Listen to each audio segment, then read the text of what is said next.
প্রিয় ভাই বোন বন্ধু, আসসালামু আলাইকুম ওয়া রাহমাতুল্লাহি ওয়া বারাকাতুহু। আপনারা সকলেই জানেন আমি আপনাদেরকে কিছু অপরিচিত জায়গা পরিচিত করিয়ে দিই। আজকে নিয়ে এসেছি যেখানে এই জায়গাটা দেখতে খুবই চমৎকার এবং সুন্দর। আমরা সকল বন্ধুরা মিলে সিদ্ধান্ত করলাম আজকে একটু নদী ভ্রমণ করব। তাই সকলেই মিলেমিশে নৌকা ভাড়া করে নৌকায় চড়ে আমরা চলতে থাকলাম আমাদের প্রিয় জন্মভূমি বাংলাদেশ, নদীমাতৃক দেশ বাংলাদেশ। খুবই চমৎকার একটি দৃশ্য আপনারা দেখতেই পারতেছেন, শুধু পানি আর পানি। এটা একটি ছোটোখাটো নদী, কিন্তু ছোটোখাটো হলে হবে কি, চতুর্পাশেই পানিময় পানি হয়ে গেছে। বাড়ি ঘরগুলো ডুবু ডুবু অবস্থায়, প্রত্যেকের ঘরের ভিটে পর্যন্ত পানি উঠে গেছে। অনেক নৌকা চলাচল করছে, স্টিমার চলাচল করছে, দেখে মনটা জুড়িয়ে গেল। যদিও বা অনেক লোকের, অনেক এলাকাবাসীর কষ্ট হচ্ছে, তারপরেও দৃশ্যটি মনোরম পরিবেশ, দেখার মতো একটি জায়গা।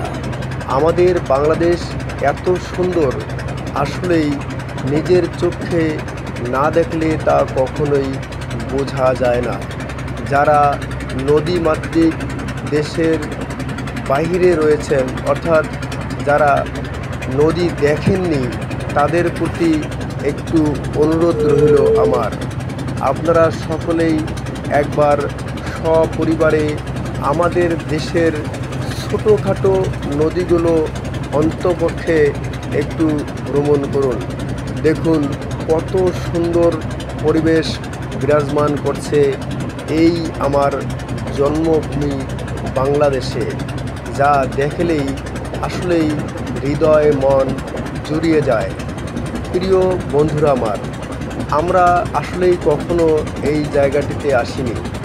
এই জায়গাটি হচ্ছে মির্জাপুর থানার গোড়াই এলাকা থেকে গাড়িতে উঠে, অর্থাৎ লঞ্চে উঠে আমরা রওনা দিলাম শিমুলিয়ার দিকে।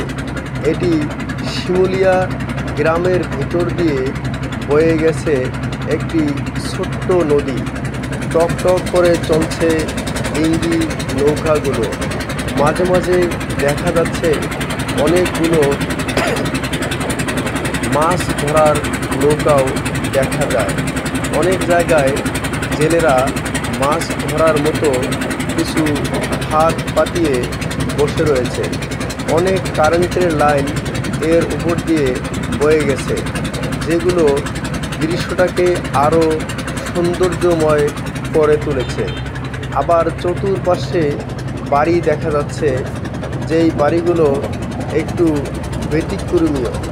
এদের চলাফেরার কোনো রাস্তা নেই, সবাই যেন একমাত্র নৌকা দিয়েই চলাফেরা করে। এদের যানবাহনটাই হচ্ছে নৌকা। এরা হাট বাজার ঘাট মাঠ যা কিছুই করতে যাক না কেন, এই নৌকাগুলো সারি সারি বাঁধা আছে। এই নৌকা ছাড়া এদের কোনো